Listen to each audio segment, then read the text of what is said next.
seberat-beratnya. Ku tahu kau pun. Halo semua, selamat pagi. Saya Salsalita Britanigan dengan MPM 2317041075. Saya mahasiswi jurusan Fisika, Fakultas Matematika dan Ilmu Pengetahuan Alam Universitas Lampung. Di video ini kita akan membahas sesuatu yang super menarik dan sering kita jumpai tetapi jarang kita sadari. Yap, kita akan membahas tentang sensor, karakteristik sensor, dan prinsip-prinsip fisika terkait sensor. Stay tune ya. Oke, di sini yang pertama yang bakalan kita bahas adalah tentang sensor. Teman-teman udah pada tahu belum apa itu sensor? Oke, sensor itu adalah perangkat yang digunakan untuk mendeteksi dan mengukur perubahan fisik, kimia, atau lingkungan. Kemudian, mengubah informasi tersebut menjadi sinyal yang dapat diproses atau ditransmisikan. Sensor juga dapat mengukur berbagai parameter seperti suhu, cahaya, tekanan, gerakan, kelembapan, dan masih banyak lagi. Selanjutnya, kita juga akan membahas tentang jenis-jenis sensor. Ada banyak jenis sensor, tetapi di video kali ini kita hanya akan membahas 4 jenis sensor. Yang pertama, sensor suhu. Sensor suhu mengukur suhu lingkungan, seperti sensor temistor atau termokapel.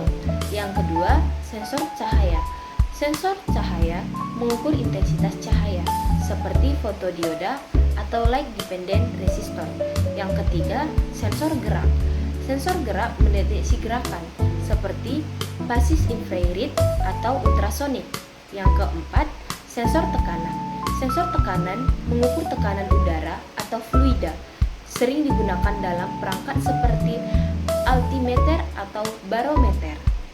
Di dalam kehidupan sehari-hari, aplikasi sensor itu misalnya sensor suhu di AC atau sensor cahaya di lampu otomatis. Oke, kita next ya teman-teman.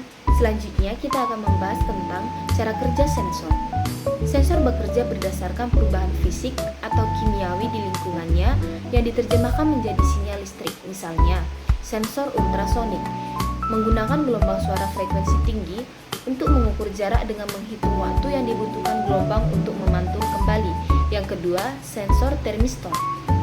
Resistansi dari material sensor berubah sesuai dengan suhu, lalu diukur untuk mengetahui suhu lingkungan. Yang ketiga, demonstrasi. Pergerakan cara kerja sensor ini dengan alat yang sederhana, seperti menunjukkan bagaimana sensor gerak mendeteksi perubahan pada lingkungan sekitar. Oke, kita lanjut lagi ya teman-teman. Selanjutnya yang akan kita bahas yaitu mengenai karakteristik sensor. Berikut adalah beberapa karakteristik utama sensor yang penting untuk dipahami. Yang pertama, sensitivitas, yaitu kemampuan sensor untuk mendeteksi perubahan kecil dalam parameter yang diukur. Semakin tinggi sensitivitas, semakin kecil perubahan yang dapat terdeteksi. Contohnya yaitu sensor suhu yang dapat mendeteksi perubahan suhu dalam 1 derajat. Yang kedua, akurasi. Akurasi yaitu tingkat kedekatan hasil pengukuran sensor dengan nilai sebenarnya. Akurasi tinggi berarti pengukuran mendekati nilai yang benar. Contohnya yaitu sensor tekanan yang memberikan hasil pengukuran yang tepat dibandingkan dengan standar. Selanjutnya yang ketiga itu resolusi. Resolusi adalah kemampuan sensor untuk menghasilkan hasil pengukuran dalam satuan terkecil. Ini menunjukkan seberapa detail informasi yang bisa diperoleh dari sensor. Contohnya yaitu sensor digital yang dapat mengukur suhu dengan resolusi 0,1 derajat Celcius. Yang keempat, ada stabilitas, yaitu kemampuan sensor untuk memberikan hasil yang konsisten dalam jangka waktu tertentu tanpa terpengaruh oleh faktor eksternal atau perubahan kondisi lingkungan. Contohnya itu sensor kelembapan yang tetap akurat meskipun lingkungan sekitarnya berubah. Selanjutnya itu yang kelima, rentang pengukuran, yaitu merupakan rentang nilai parameter yang dapat diukur oleh sensor. Setiap sensor memiliki batas minimal dan maksimal untuk pengukuran. Contohnya itu sensor suhu yang dapat mengukur antara minus 40 derajat Celcius hingga 125 derajat Celcius. Oke, kita lanjut lagi ya teman-teman. Selanjutnya itu ada toleransi lingkungan, di mana toleransi lingkungan ini merupakan kemampuan sensor untuk berfungsi dengan baik dalam berbagai kondisi lingkungan, seperti suhu ekstrim, kelembapan tinggi, atau paparan zat kimia. Sebagai contohnya itu ada sensor tekanan yang dirancang untuk digunakan dalam lingkungan industri yang keras.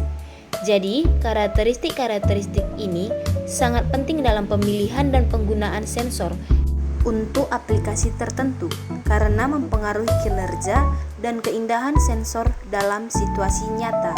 Oke teman-teman, jadi kalau kita sudah mengetahui apa itu sensor, cara kerja sensor, serta karakteristik-karakteristik sensor, selanjutnya kita juga harus mengetahui prinsip-prinsip fisika yang terkait dengan sensor dong. Berikut ada beberapa prinsip fisika yang mendasari berbagai jenis sensor dan cara kerjanya. Yang pertama ada prinsip termal atau termometer, yaitu sensor suhu seperti termistor dan termokapel berfungsi berdasarkan perubahan sifat fisik material seperti resistansi atau tegangan terhadap suhu. Contohnya itu, termistor adalah resistor yang resistansinya berubah secara signifikan dengan perubahan suhu. Sedangkan termokapel menghasilkan tegangan listrik berdasarkan perbedaan suhu di dua titik. Yang kedua ada prinsip optik atau sensor cahaya, yaitu seperti fotodioda dan fototransistor, bekerja berdasarkan pengaruh cahaya pada material semikonduktor. Contohnya itu, fotodioda menghasilkan arus listrik ketika terkena cahaya, yang dapat diukur untuk menentukan intensitas cahaya. Oke, selanjutnya yang ketiga itu ada prinsip elektromagnetik atau sensor gerak, yaitu seperti sensor inframerah dan ultrasonik, bekerja berdasarkan pengukuran perubahan gelombang elektromagnetik atau suara yang dipantulkan. Contohnya itu sensor passive infrared, mendeteksi radiasi inframerah dari objek yang bergerak, sedangkan sensor ultrasonik mengukur jarak dengan menghitung waktu yang dibutuhkan gelombang suara untuk memantulkan kembali. Yang keempat ada prinsip kapasitif atau sensor kelembapan. Sensor kelembapan beroperasi berdasarkan perubahan kapasitansi yang terjadi ketika kelembapan lingkungan berubah. Contohnya itu, sensor kelembapan kapasitif memiliki dua pelat yang membentuk kapasitor, di mana nilai kapasitansi berubah seiring dengan perubahan kelembapan. Selanjutnya, yang kelima ada prinsip termodinamika atau sensor gas. Sensor gas dapat beroperasi berdasarkan perubahan suhu yang disebabkan oleh reaksi kimia ketika gas tertentu terdeteksi. Contohnya, sensor gas dapat memanfaatkan pemanasan dari resistansi untuk menentukan konsentrasi gas berbahaya. Oke, jadi dari prinsip-prinsip fisika ini memungkinkan sensor untuk berfungsi dengan efektif dalam berbagai aplikasi, dari pengukuran suhu hingga deteksi gerakan dan kualitas udara. Oke, jadi di sini teman-teman kita lanjut ya. Di sini ada satu soal untuk memperkuat pengetahuan kita tentang sensor ya. Dari gambar di atas, kita dapat mengetahui informasi sebagai berikut. Yang pertama, bola konduktor dengan jari-jari R memiliki muatan positif yang tersebar di seluruh permukaannya. Yang kedua, jarak dari pusat bola ke titik A adalah X. Dan yang ketiga, jarak dari pusat bola ke titik C adalah Y. Jadi teman-teman, untuk menyelesaikan masalah ini, kita menggunakan hukum Gauss ya, yaitu flux sama dengan integral E kali dA sama dengan Q per epsilon 0, di mana E adalah medan listrik, dA adalah elemen luas permukaan, Q adalah total muatan listrik yang terkandung dalam permukaan, dan epsilon 0 adalah permisivitas ruang hampa. Jadi teman-teman, langkah selanjutnya yang kita lakukan itu adalah mencari medan listrik di titik A. Titik A berada di luar bola konduktor. Untuk menghitung medan listriknya, kita dapat menggunakan hukum Gauss dengan permukaan Gauss berupa bola berjari-jari X yang berpusat di bola konduktor. Muatan yang terkandung dalam permukaan Gauss itu Q dan luas permukaan Gauss-nya itu 4Vx². Jadi kita mendapatkan E kali 4Vx² sama dengan Q per epsilon 0.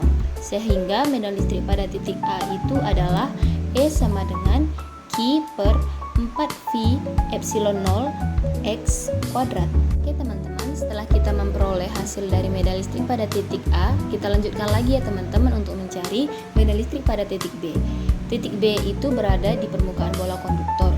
Karena muatan tersebar merata di permukaan bola, maka medan listrik di permukaan bola itu adalah E sama dengan kerapatan muatan permukaan per epsilon 0.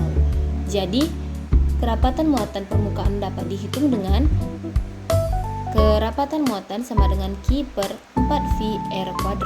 Sehingga medan listrik pada titik B itu yang kita peroleh adalah E sama dengan Q per 4V epsilon 0 kali R². Oke teman-teman, kita lanjutkan lagi ya untuk mencari medan listrik pada titik C. Titik C berada di dalam bola konduktor. Karena muatan tersebar di permukaan bola, tidak ada muatan di dalam bola. Oleh karena itu, menurut hukum Gauss, medan listrik di dalam bola adalah 0 atau E sama dengan 0. Oke, jadi teman-teman, kita dapat menyimpulkan bahwa yang pertama itu medan listrik pada titik A sebanding dengan muatan total dan berbanding terbalik dengan kuadrat jarak dari pusat bola. Yang kedua itu medan listrik pada titik B sebanding dengan muatan total dan berbanding terbalik dengan kuadrat jari-jari bola. Dan yang ketiga itu medan listrik pada titik C adalah 0. Oke, gimana nih teman-teman? Materinya menarik bukan? Tentunya menarik dong. Jadi harapannya di sini setelah teman-teman menonton video ini, teman-teman dapat mengerti serta memahami apa itu sensor, karakteristik sensor, cara kerja sensor, serta prinsip-prinsip fisika yang terkait sensor. Terima kasih ya buat teman-teman yang sudah menonton sampai akhir.